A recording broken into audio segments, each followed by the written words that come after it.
Bismillahirrahmanirrahim. Assalamualaikum warahmatullahi wabarakatuh. Waalaikumsalam warahmatullahi wabarakatuh. Bismillahirrahmanirrahim. Ila hadratin Nabi Mustafa Rasulullah Muhammad sallallahu alaihi wasallam wa ala alihi wa dhurriyyatihi wa sahbihi wa tabi'in syariqin wa ala alihi wa khusyal syahadatul qadir wa ila al-marhum baki yajikan dan masyuri sastra wa ila al-marhum Bapak Ustaz Dewati Sudara Putra wa ila rahi jami'il kubur minal muslimin wal muslimat wal mu'minin wal mu'minat khususan fi qaryati dusun Sibarjaya Desa Benerawang Firlahu warhamu wa'afihi wa qalu al-fatihah. A'udzu billahi minasyaitonir rajim. Bismillahirrahmanirrahim. Alhamdulillahi rabbil alamin arrahmanir rahim maliki yaumiddin. Iyyaka na'budu wa iyyaka nasta'in ihdinas siratal mustaqim siratal ladzina an'amta 'alaihim ghairil maghdubi 'alaihim waladdallin. Bismillahirrahmanirrahim. Alhamdulillahi rabbil alamin. Alhamdulillahi 'ala nikmatil iman. Alhamdulillahi 'ala nikmatil islam. Asyhadu an la ilaha illallah wa asyhadu anna Muhammadar Rasulullah. Allahumma sholli 'ala sayyidina Muhammad wa 'ala ali sayyidina Muhammad sallallahu alaihi wasallam. Yang dimuliakan Allah, ibu-ibu jamaah pengajian dinten Selasa sore, alhamdulillah buat sadayana tiasa ngarumpul marium deui dina masjid Baitul Hikmah. Alhamdulillah sudah sekian lama kita tidak berjumpa. Akhirnya pada kesempatan Selasa sore ini kita dapat berkumpul kembali untuk menuntut ilmu Allah Subhanahu wa taala. Kami mohon maaf manakala beberapa pertemuan kemarin tidak bisa hadir karena ada beberapa hal.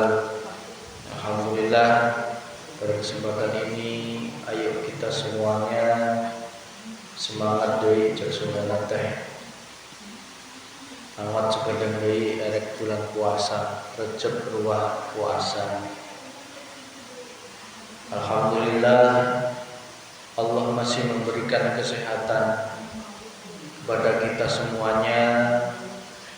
Alhamdulillah kita dapat berkumpul, dapat datang hadir pada kesempatan sore ini dalam keadaan sehat walafiat. Sholawat serta salam semoga tercurahkan ke junjungan orang sadayana Nabi Muhammad sallallahu alaihi wasallam, ke keluarganya, ke para sahabatnya, para tabi'in tabi'in sholihin, rumayatanna ka orang sadayana, semoga orang sadayana menang syafaat fid dunya wal akhirah. Amin ya rabbal alamin. Alhamdulillah ada 1 2 3 4 5 6 7 8 9 10 11 12 13 ibu-ibu keramat lagi ya. Terakhir kan juga 13 ya. 13 tapi gonta ganti. Kajian alhamdulillah ada arane neangan ilmu teh untuk kabeh diberek resep, untuk kabeh diberek resep ke Allah. Lamun kabeh diberek resep mungkin masjid pinuh. Bayangkan kuabeh sadayana manusia jalma sedunia diberek ilmu ku Allah kabeh, diberek hayang bisa pengajian kabeh, jadi pinuh masjid di mana-mana pinuh. Akhirnya mal-mal nggak ada, pasar nggak ada, sawah nggak ada. Repot ya Bu? Repot nggak? Kalau semua manusia suruh neangan ilmu, wae repot ya.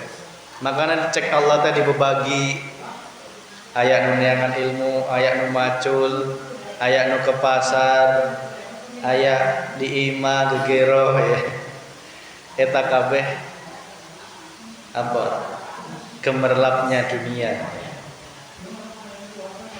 Kalau Allah menjadikan semua orang beriman, saking mudahnya bagi Allah. Sak dusun Simbarjaya dibikin bertauhid, detik ini juga bisa sama Allah. Enggak kate, enggak perlu pakai ilmu-ilmuan, enggak perlu ngaji-ngajian ya. Enggak perlu apa? Seperti ini, langsung dibikin bertuhan Allah itu sangat gampang bagi Allah. Tetapi mengapa hanya segelintir orang? Hanya segelintir orang, kalau saya hitung 13 yang didatangkan oleh Allah ke masjid ini. Itu berarti suatu rahmat rahimnya Allah. Karena tidak semua dikehendaki oleh Allah. Tidak semua dikehendaki oleh Allah. Maka bersyukurlah ibu-ibu, manakala kita masih diberikan getaran iman, masih diberek getaran iman, masih diberek getaran bertakwa kepada Allah. Karena pada kesempatan ini kita akan mengkaji ayat Al-Quran, insyaallah surat Al-Furqan. Al-Furqan itu artinya pembeda. Ayat 21. A'udzu billahi minasyaitonir rajim. Wa qala alladziina yarjuna liqa'ana laula unzila 'alainal malaa'ikatu aw nara rabbana laqad istakbaru fi anfusihim wa 'ataw 'utuwwan kabira. Yauma yarawnal malaikata la busra yauma idil lil mujrimina wa yaquluna hijran mahjura. Dan orang-orang yang tidak mengharapkan pertemuan dengan kami di hari akhirat berkata, mengapa bukan para malaikat yang diturunkan kepada kita? Mengapa kita tidak melihat Tuhan kita? Sungguh mereka telah menyombongkan diri mereka dan benar-benar telah melampaui batas dalam melakukan kezaliman. Ingatlah pada hari ketika mereka melihat para malaikat.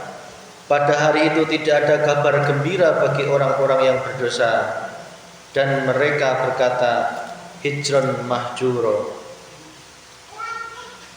Dan kami akan perlihatkan segala amal yang mereka kerjakan, lalu kami jadikan amal itu bagaikan debu yang berterbangan. Penghuni-penghuni surga pada hari itu paling baik tempat tinggalnya dan paling indah tempat istirahatnya. Pada ayat ini ada cerita zaman dulu orang yang hatinya kufur terhadap Allah. Cek gampangannya kia. Jalma-jalma nontek percaya pertemuan ceng Allah, baik di dunia ceng di akhirat. Cek sunana teh untuk percaya ayat Allah gitu, cek sunana teh. Pas bareto teh ngomong, mengapa bukan para malaikat yang diturunkan kepada kita? Pengennya tuh yang menyampaikan tuh langsung malaikat, nggak perlu nabi, nggak perlu manusia. Saking membantahnya, menantang kepada para nabi zaman dulu. Cek gampangannya, kenapa harus kamu Muhammad? Kenapa nggak malaikat aja yang mendakwai saya? Cek sudah nanti gitu. Karena apa? Muhammad itu hanya manusia biasa bagi mereka. Cek sunate kenapa kudu engkau Muhammad? Kenapa enggak malaikat langsung aja yang diturunkan Allah? Ya. Dan mengapa kok kita tidak bisa melihat Tuhan kita? Nanya ya. Nanya. Saking enggak percayanya sampai dia nanya, kenapa enggak malaikat aja yang suruh berdakwah? Kenapa kita enggak melihat langsung Allah? Sungguh mereka telah menyombongkan diri dan mereka benar-benar telah melampaui batas dalam melakukan kezaliman. Segitunya Bu, kondisi orang-orang zaman dahulu ketika diajak hatinya untuk bertemu Allah di dunia dan di akhirat, cek sunana teh ngeledek. Ngeledek itu non? Ngecek. Ngecek sunana non? Ngeledek. Ngeledek. Jangankan orang dulu ya. Orang sekarang aja sampai ke telinga saya ya. Sombong banget Mas Vicky, cek saudara teh. Bisa ngadel Allah gitu kan, bisa ketemu Allah. Emang Allah bisa dilihat ya? Ayah ngomong gitu teh, nyampe ke telinga saya. Jadi saya keinget karena ayat ini, jadi keinget kejadian itu gitu loh. Ada yang nyampein ke saya, sombong banget, cek saudara teh ngajak ngadel Gusti Allah. Ya. Padahal bagi mereka Allah itu tidak bisa dilihat. Ya. Kenapa Allah tidak bisa dilihat? Karena mereka berpikiran Allah itu dilihatnya dengan mata kepala. Lambok sampai mate, sampai tuwek nek pakai mata zahir, mata kepala ini untuk melihat Allah, tidak akan bisa untuk melihat Gusti Allah. Tapi kadia nak aya omongan deui nyampe ka urang. Oh, heueuh wa eta ta nu dimaksud Mas Fikri teh katimu Allah. Jadi anjok deui. Berarti sudah mulai katimu. Karena yang kami maksud selama ini berjumpa Allah bukan seolah-olah kita bertemu seperti ini, tidak. Tetapi melihatnya pun dengan kondisi hati, dengan iman. Di dalam ruh kita itu ada yang namanya suatu negeri ya. Itulah hati, jagatnya hati. Jagatnya hati inilah di dalamnya ada iman. Di dalam jagatnya hati kita itu ada iman. Dengan iman itulah ainul yakin inilah kita bisa melihat Allah. Melihatnya pun bukan berarti melihatnya mata kepala kita, tetapi hati meyakini, menetapkan bahwa semua yang wujud itu adalah Gusti Allah. Ya. Jadi orang bakal ketemu Bu. Karena apa? Karena mereka tidak mendapatkan pemahaman. Ya, sama seperti orang ini zaman dahulu ini. Ya. Kunaon dih untuk malaikat langsung nuturkeun aing gitu. Cek sunat teh nu menjelaskan ke aing gitu. Kenapa kita tidak bisa melihat Tuhan kita? Ya. Saking sombongnya. Ya.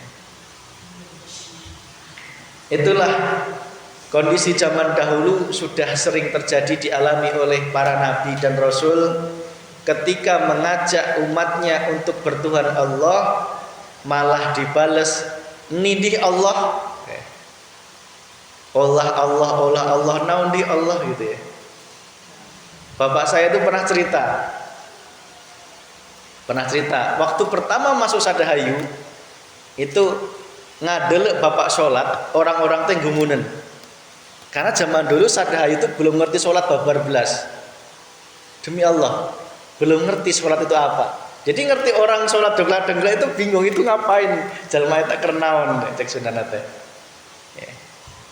Dan itu waktu tadi malam, waktu ke Tembong kemarin malam saya ngobrol sama Pak santrinya salah satu, memang gitu. Bahkan dirinya itu pun juga bingung, itu sih kernaon gitu loh. Ya, jadi saking awamnya umat manusia untuk diajak bertuhan Allah itu sesuatu yang baru. Ya. Sampai berkata, kunaon nih orang tak bisa ngadel Allah. Emang bisa ngadel Allah. Ya. Ingatlah pada hari ketika mereka melihat para malaikat. Pada hari itu tidak ada kabar gembira bagi orang-orang yang berdosa. Tapi sadar-sadarnya ketika dia sudah didatangi dua malaikat. Didatangi malaikat pencabut nyawa Israel.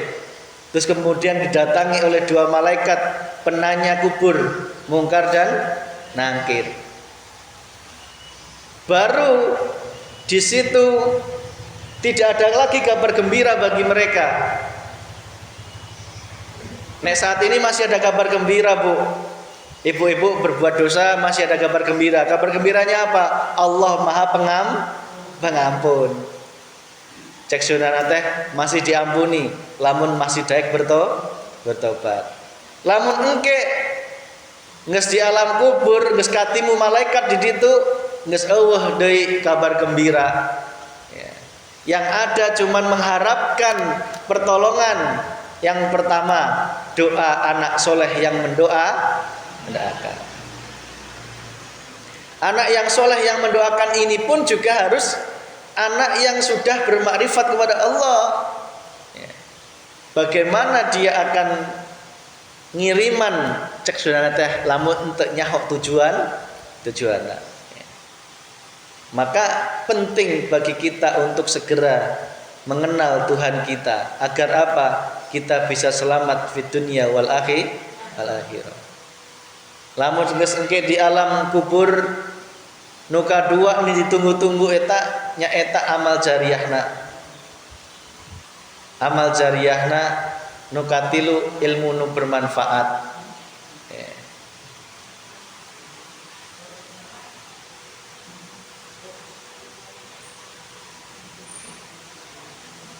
Monggo Pak, silakan.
Dalam surat Al-Furqan dijelaskan ketika manusia di alam dunia ketika masih hidup diajak untuk bertuhan Allah, hatinya tidak semua dibukakan oleh Allah.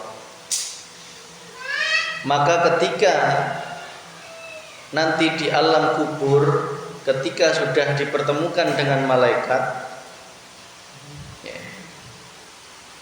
maka disitulah sudah tertutup semua amalnya,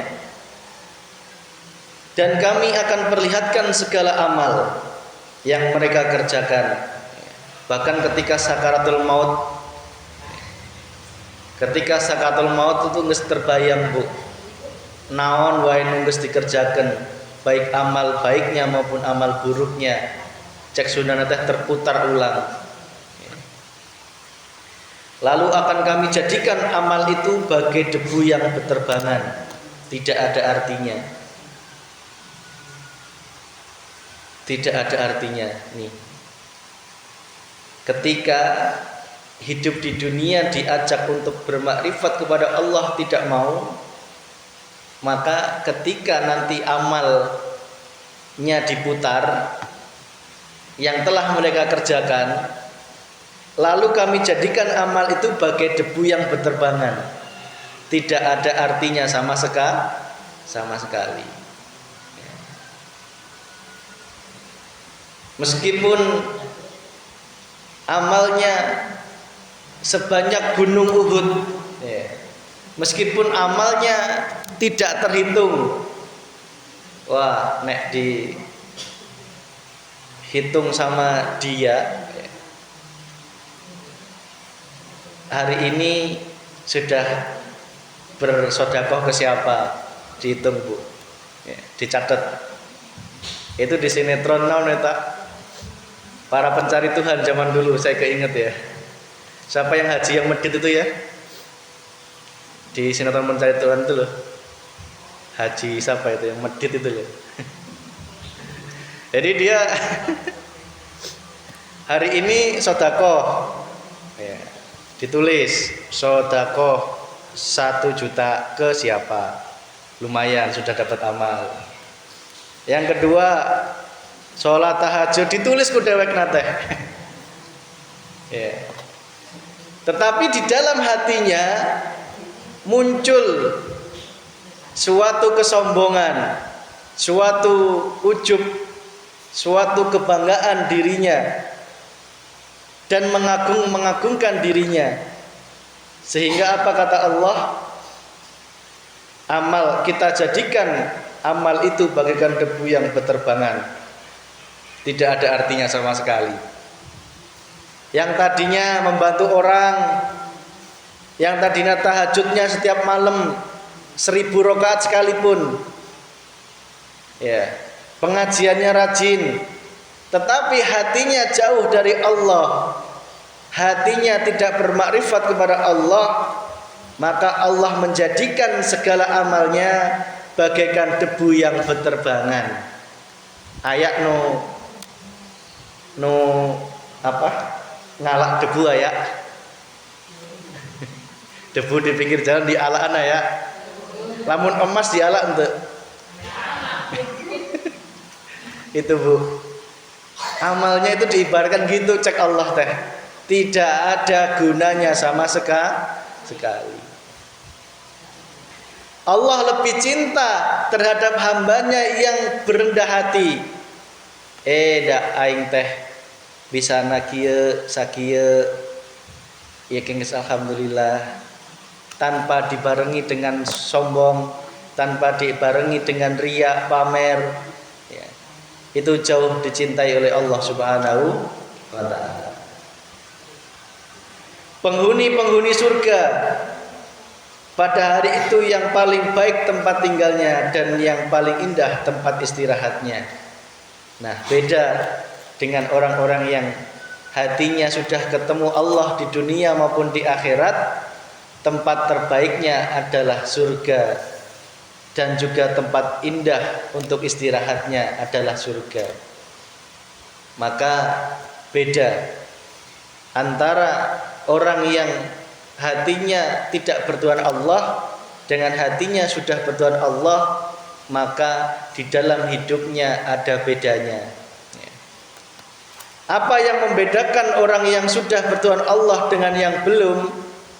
Yang membedakan adalah hatinya betul-betul tidak ada sedikit pun keraguan,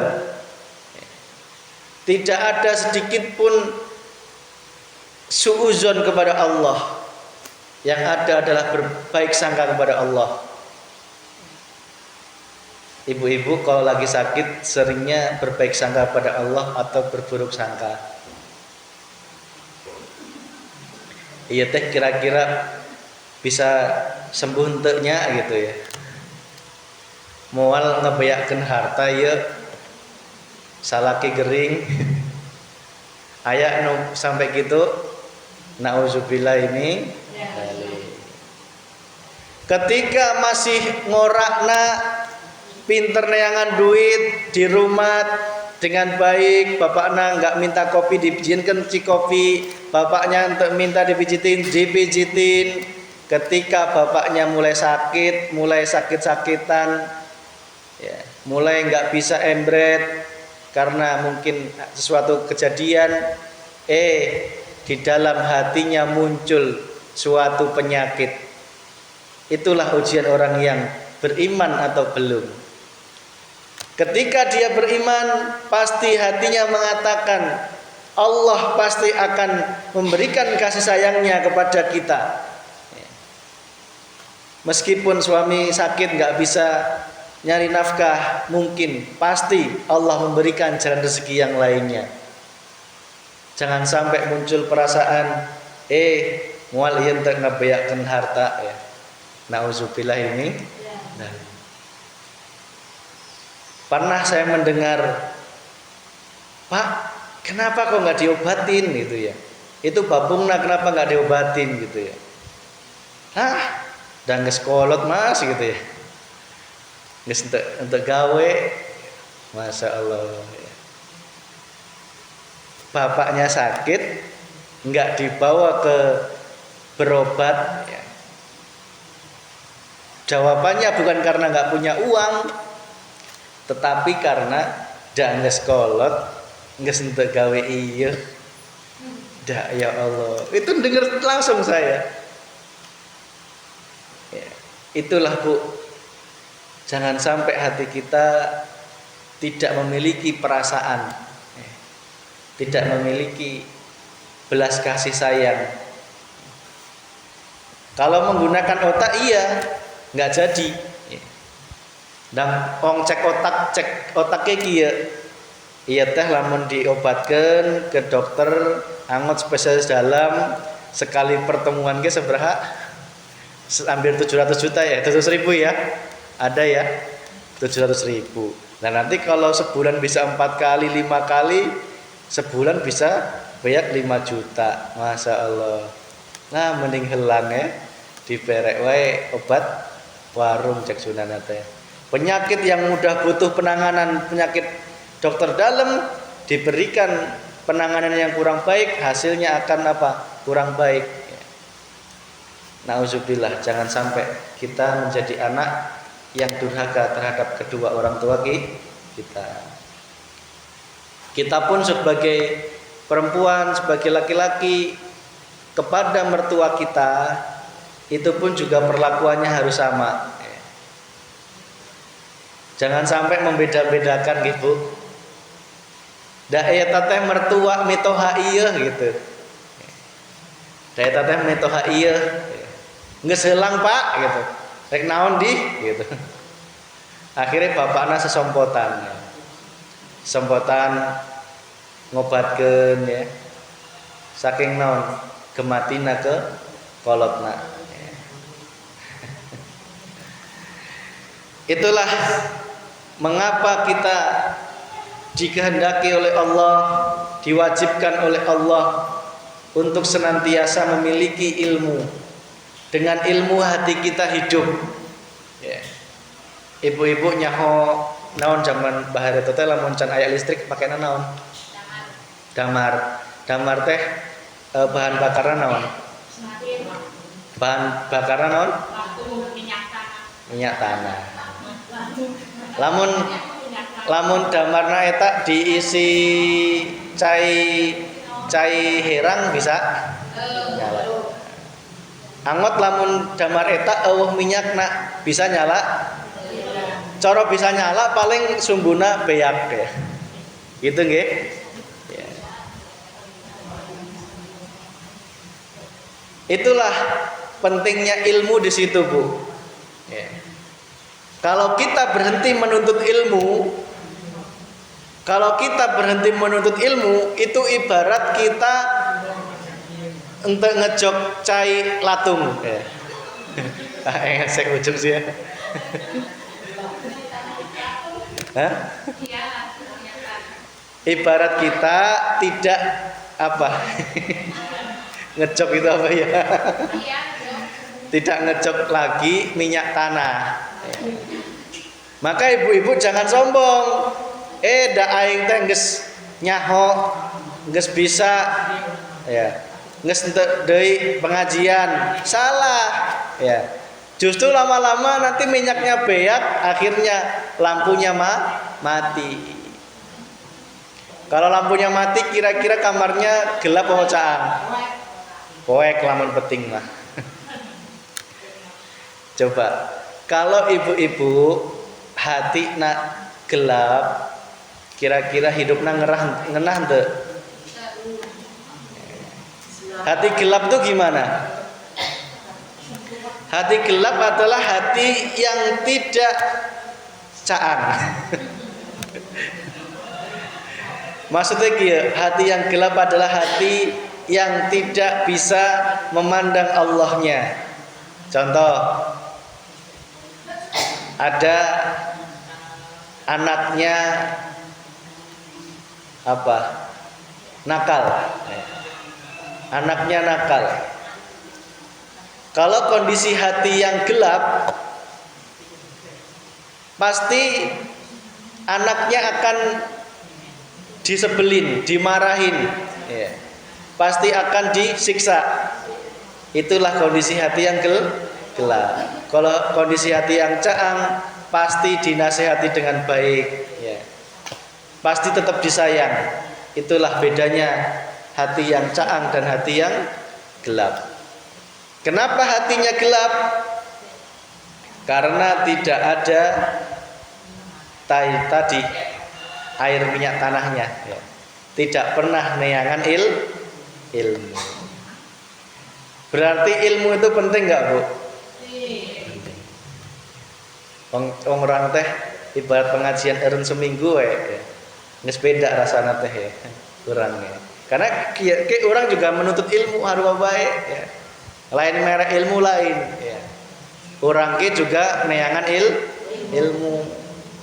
Dengan kesempatan sore ini saya bisa mempelajari, diberikan hidayah oleh Allah, diberikan pemahaman oleh Allah, kita semua diberikan petunjuk oleh Allah, sehingga orang teh ngariung siga kieu statusna harua baik neangan ilmu.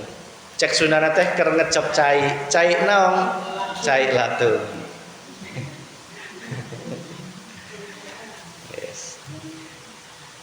Itulah sebagai apa? Pengajian awal kita yang sedikit ringan.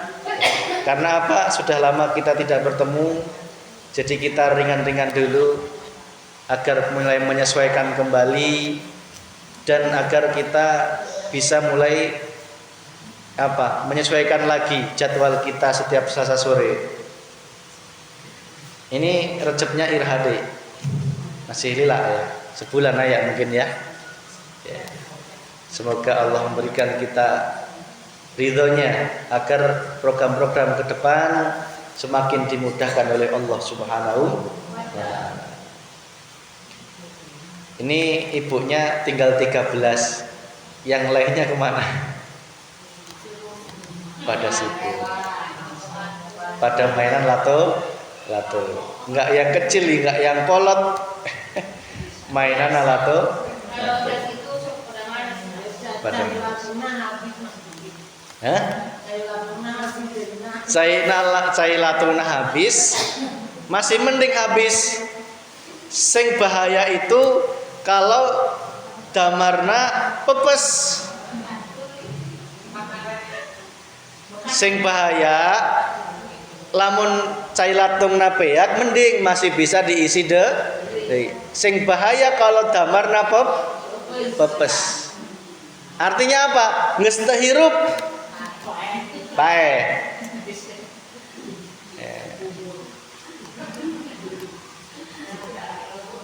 Maka ada yang secara syariat mengatakan silaturahmi menuntut ilmu itu bisa memperpanjang umur. Nah itu damar mau mati diisi di minyak tanah. Nah, akhirnya hirup deh.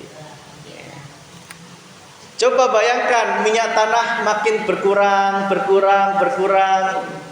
Akhirnya api nak mulai parem. Api itu payah atau parem? Beda deh. Berarti jadi kondisi orang-orang itu adalah beda-beda. Ya. Bersyukurlah ketika Allah masih ngejok cai latungna. Ya. Cai latungna masih dijok ku Gusti Allah. Ini ibu-ibu kenapa sih datang pengajian?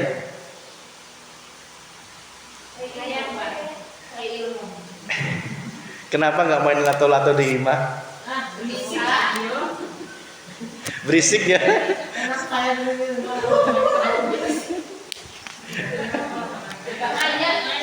Yeah.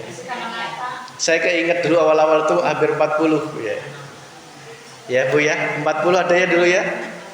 Kadia-kadia 30, kadia-kadia 20, kadia-kadia 13. Alhamdulillah.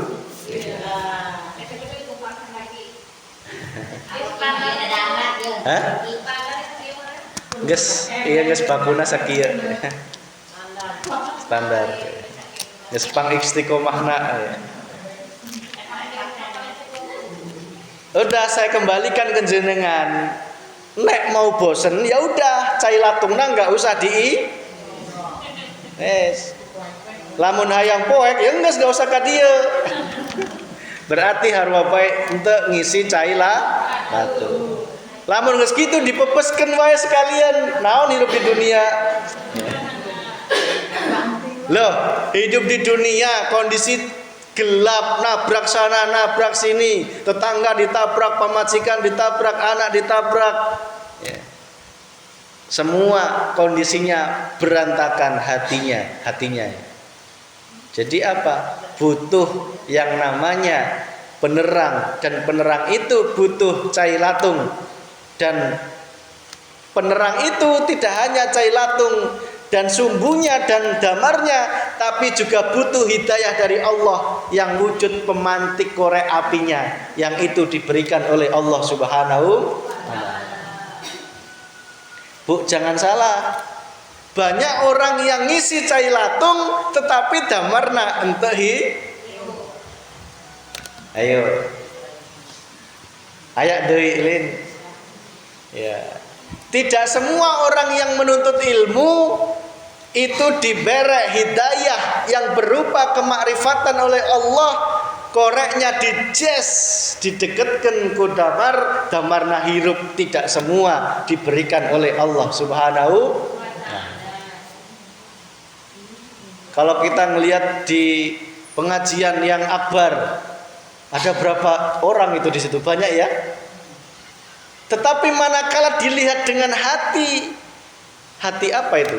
Hati nurani, dengan hati yang paling dalam, ada berapa damar yang hirup di antara mereka?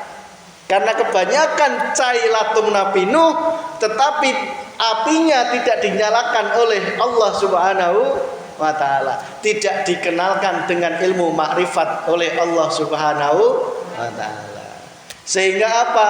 Caina dijok terus, akhirnya mluber. Ya. Karena mluber aya nu nyolot api, kebakaran. Ya.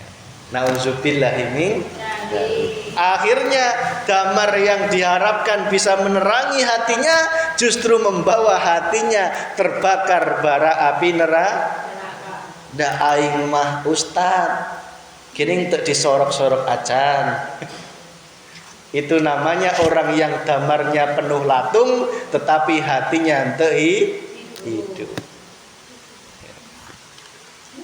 Da aing mah kepala desa kini untuk ditempatkan pas hajatan, pas kondangan untuk disalaman, ditempatkan di kajerosih. Ya. Akhirnya hatinya sewa. Da aing mah imam masjid lah di dia tapi ya di jauh sana di Tonggoh ya. Da aing mah imam masjid ya. Geus haji ongko. Ya.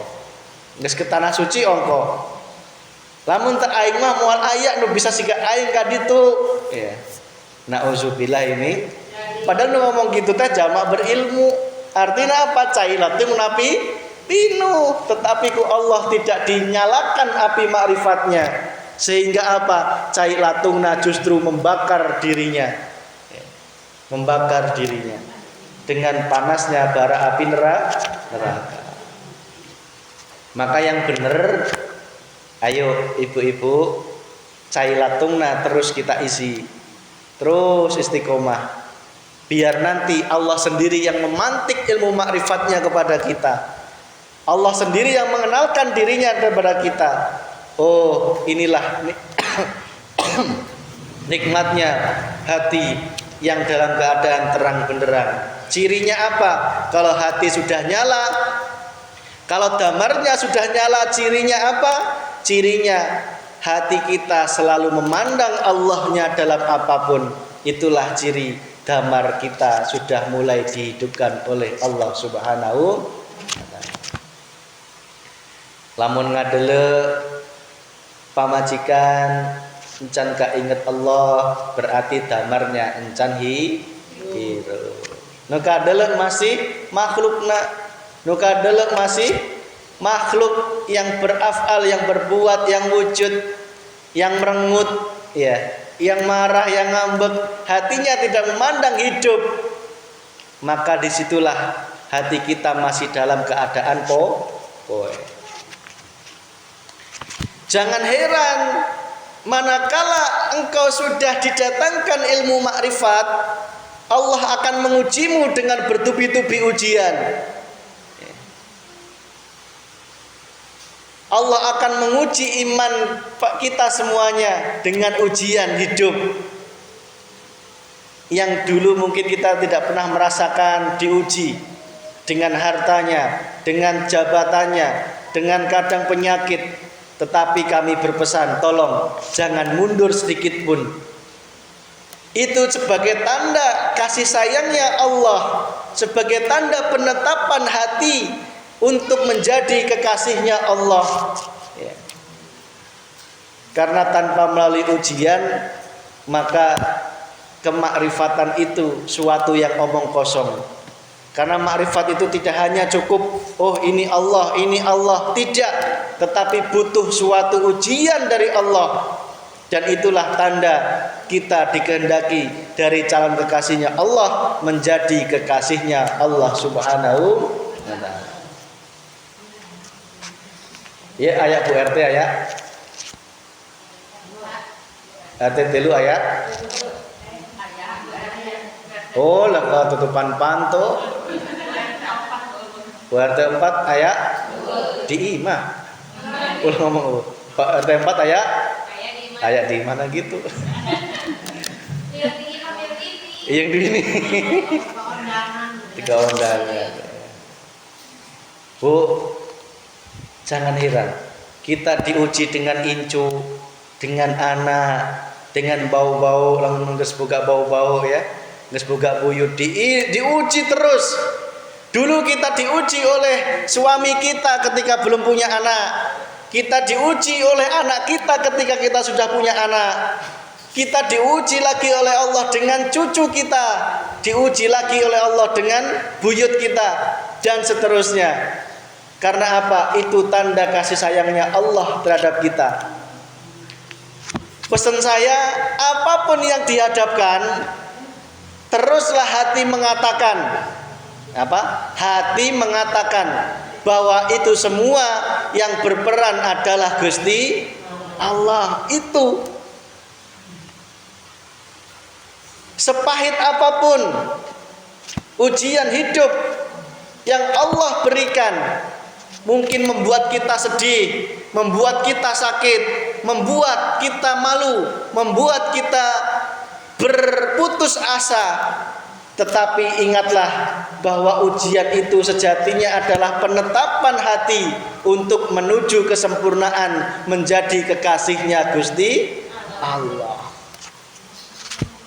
Lihatlah Allahnya yang berperan. Lihatlah Allahnya yang berperan. Kok anak saya bandel? Ya, itu pun ya Allah yang menggerakkan. Da orang teh bisa naon. Ya. Sehingga meskipun seperti itu, janganlah kita bersedih. Tetaplah memandang hidup yang menguasai anak kita, yang menguasai incuk kita. Ya. Lihatlah Allahnya. Terus nyalakan damarmu. Jangan engkau matikan damarmu. Ketika engkau matikan, tidak melihat Allahnya, maka hatimu akan poek, akan nelangsa, akan sedih, akan naon deui? Putus asa, akan sakit hati dan sebagainya. Karena apa? Engkau mematikan damar yang tadinya nyala. Engkau matikan dengan apa? Dengan kesedihan dan nelangsa, karena tidak melihat Allahnya yang berperan. Maka ayo kembalikan semua kepada Allah. Hati harus mengatakan hidup ini adalah hidupnya Allah. Yang berperan juga cuman Gusti Allah. Yang menyelesaikan juga Gusti Allah. Yang membersihkan pun ya Gusti Allah. Tidak semua itu pasti melalui neraka dulu, Bu. Untuk masuk surga semua pasti melalui neraka. Kecuali Rasulullah Muhammad SAW. Jangan dikira kiai-kiai besar di Indonesia, bahkan di Arab, itu tidak melalui dosa.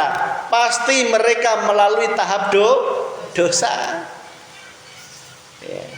Mungkin mereka pernah diuji harta, tahta, wanita, tetapi akhirnya apa? Allah menuntunnya, dibersihkan oleh Allah, sehingga hatinya semakin teguh bertauhid kepada Allah Subhanahu wa Ta'ala. Itu artinya apa?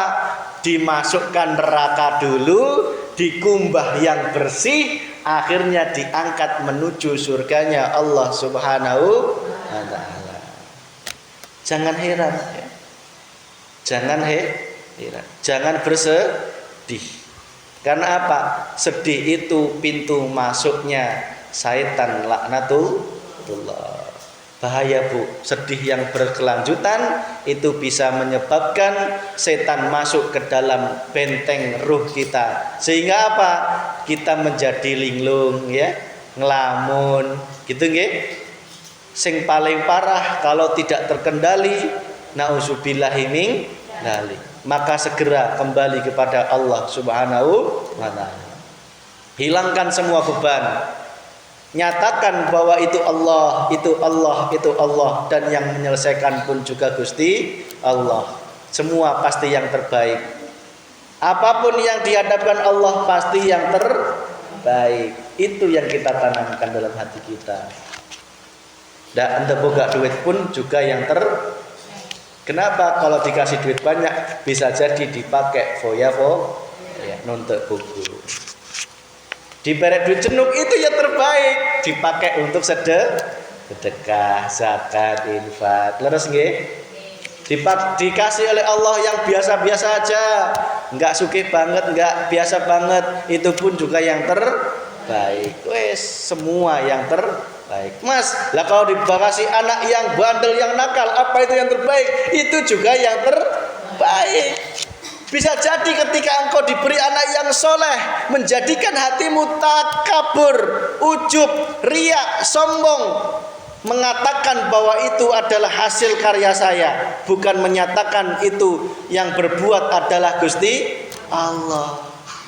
Ayo, dengan anak nakal Allah mendekatkan dirimu. Ya Allah, jadikanlah anak saya nakal menjadi anak yang ya enggak?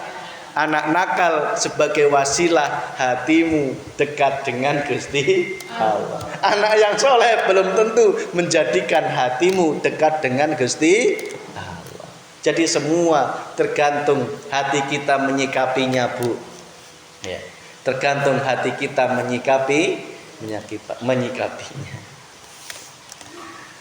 Itu jadi terakhir kami berpesan, ayo hidupkanlah terus damar. Damar itu apa? Adzikru bisiril asror, yang terus melihat Allahnya di dalam apapun yang terjadi di dalam hidup kita. Nyatakan, katakanlah hati kita, ngomongkan dalam hati kita, hidup ini adalah hidupnya Gusti Allah. Dah, itu Bu. Jadi semakin kadia kita semakin hati tentram, semakin kadia semakin hati kita bahagia, semakin hati kita tidak terpengaruh oleh apapun, dalam kondisi apapun tetap yang kita pandang, yang kita nyatakan adalah hanya Allah semata. Itulah yang dimaksud hanya bertuhan Allah Subhanahu wa ta'ala. Itu sebagai pengajian pada sore ini. Mohon maaf manakala ada kata-kata yang mungkin kurang pas atau kurang berkenan di hati panjenengan. Secara syariat kami memohon maaf. Yang intinya semua adalah dari Allah Subhanahu wa ta'ala. Yang intinya semua adalah pesan dari Allah yang harus tersampaikan. Jadi terimalah dengan hati yang lapang sebagai wujud kasih sayangnya Allah kepada kita semuanya, untuk menghendaki hambanya semakin selamat di dunia wal akhirah, bahagia dunia bahagia akhirat, dan juga dijadikan oleh Allah keluarga sakinah, mawadah warahmah, keturunan anak yang soleh-solehah, menjadi ahli ibadah dan juga ahli ma'rifat kepada Allah Subhanahu wa ta'ala. Bismillahirrahmanirrahim. Rabbana atina fid dunya hasanah wa fil akhirati hasanah wa qina adzabannar. Walhamdulillahi rabbil alamin. Syiril Fatihah.